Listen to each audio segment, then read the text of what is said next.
Wellington, União Europeia, como está? Você, como é que é? Você tem lugar de fala.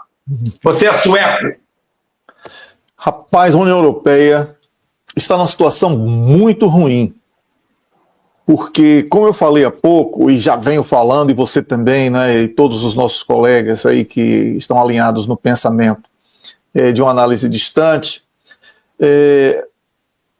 a União Europeia, ao se alinhar à política belicista da OTAN, não é?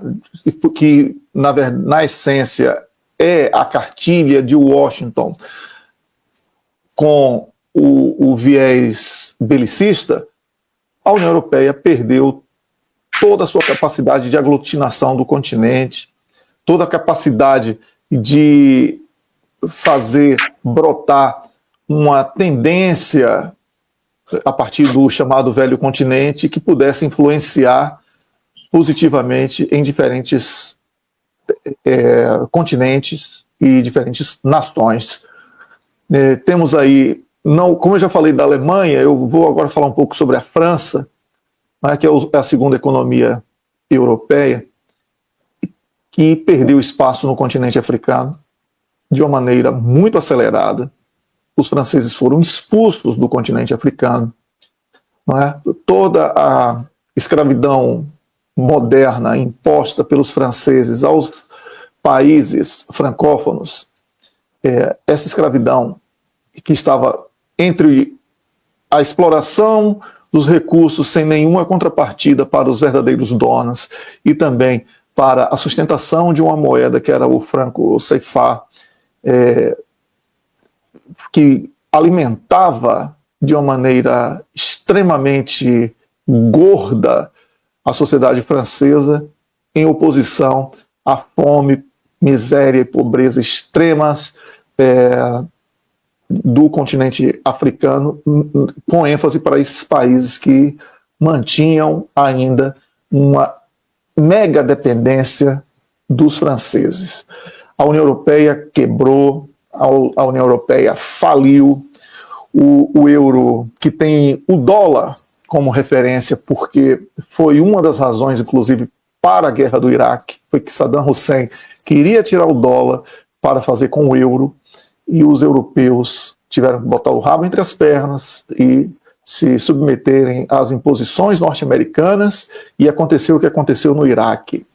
É sempre bom fazer essas retrospectivas, para que você que está assistindo não venha com essa conversa mole de que aqui é torcida por este e por aquilo. Isso aqui é um apanhado de uma sequência de acontecimentos da história recente, para que possamos chegar ao que temos hoje. O que vai acontecer com a União Europeia, muito provavelmente, é a desfragmentação. Já houve o Brexit do Reino Unido, que foi um nome bonito para o calote, né? O Reino Unido devendo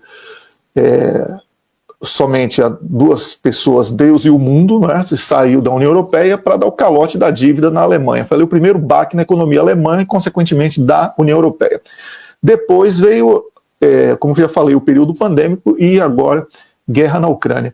Isso tudo fez com que a União Europeia perdesse a possibilidade de se tornar um bloco verdadeiramente unido, porque existem hoje diversos países amplamente insatisfeitos com aquilo que eles chamam de ingerência nas soberanias dos países membros, e existe uma tentativa desesperada por causa de políticos corruptos e bandidos do Mercosul, que é um tema que nós vamos conversar também, que foi firmado aí, ainda não está efetivado, mas certamente irá, porque os países europeus não têm alternativa, terão que buscar os países do Mercosul como colchão para sugar cada gota de sangue dos latinos, inclusive os brasileiros. Por isso eu vejo que aquele que nós chamamos de acordo Caracur, né, o ex-ministro quem falou essa expressão, muita gente fica falando que o Rubão fala palavrão, inclusive eu que lembrei isso ao Rubão, não é, Rubão? E para você trazer isso para a sua live,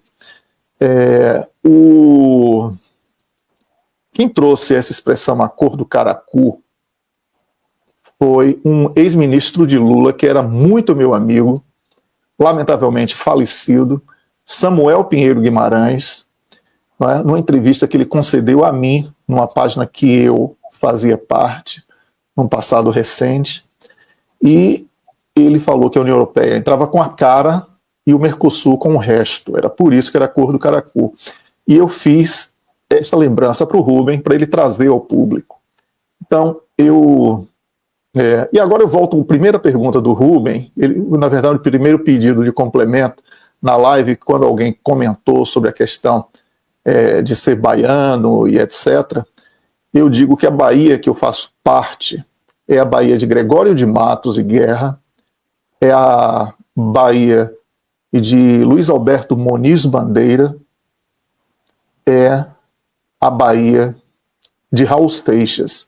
São as 3 referências assim baianas de verdade que eu tenho como parâmetro na formação do meu pensamento, na maneira como eu penso a geopolítica, a política e as relações humanas.